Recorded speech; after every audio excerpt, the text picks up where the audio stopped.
Assalamualaikum warahmatullahi wabarakatuh. Perkenalkan, nama saya Fausne Kepasa dengan NIM 141241015. Di sini saya akan mereview sebuah jurnal yang berjudul Current Status of Genome Sequencing and its Application in Aquaculture.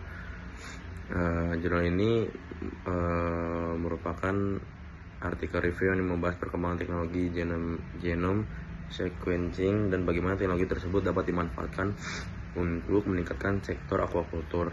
Topik ini penting karena aquaculture merupakan salah satu sektor produksi pangan yang berkembang sangat cepat.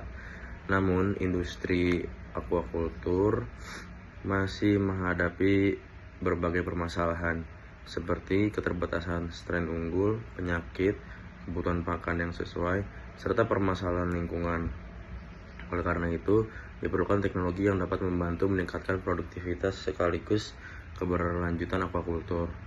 Salah satu teknologi yang berkembang pesat adalah Next Generation Sequencing atau NGS. NGS memungkinkan proses pembacaan DNA dilakukan dengan lebih cepat dan dalam jumlah yang jauh lebih besar dibandingkan teknologi sequencing generasi sebelumnya. Perkembangan teknologi ini juga menyebabkan biaya sequencing perbasa menjadi jauh lebih murah. Perkembangan NGS ini memberikan peluang besar untuk mempelajari genom berbagai spesies yang digunakan dalam aquaculture.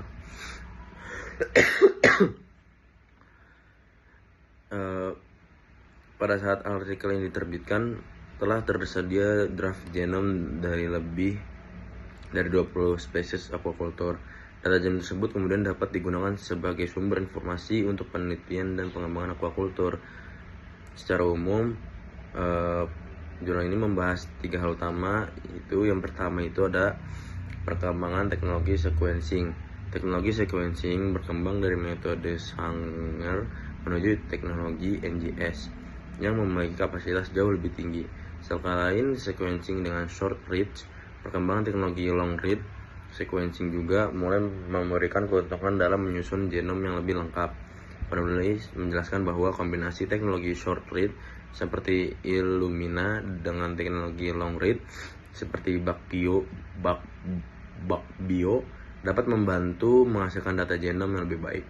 Untuk sequencing genom baru, penulis merekomendasikan sekitar 100-200 kali coverage untuk short read Illumina dan 50-60 kali coverage untuk long read BacBio.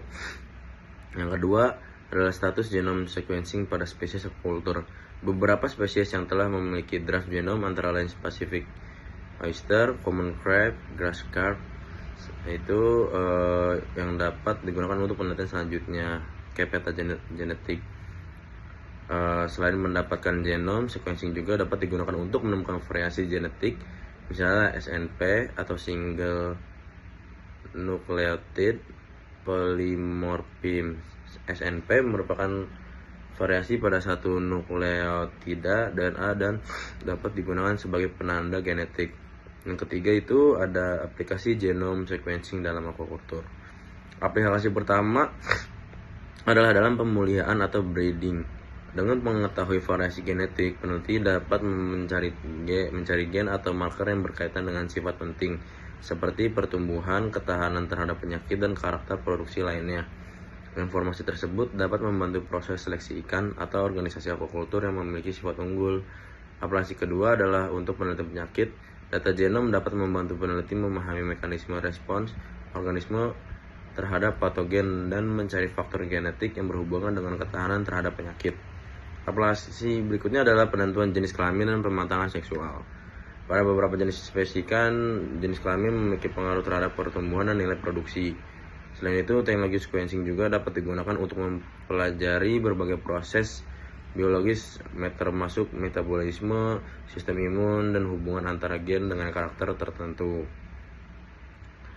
Kesimpulan itu menunjukkan bahwa genome sequencing merupakan salah satu teknologi penting untuk perkembangan aquaculture modern. Genome sequencing tidak hanya digunakan untuk mengetahui urutan DNA, tetapi juga menyediakan informasi yang dapat digunakan untuk menemukan marker genetik, meningkatkan program breeding, memahami penyakit, mempelajari penelitian kelamin, dan memahami berbagai karakter biologis organisme aquaculture.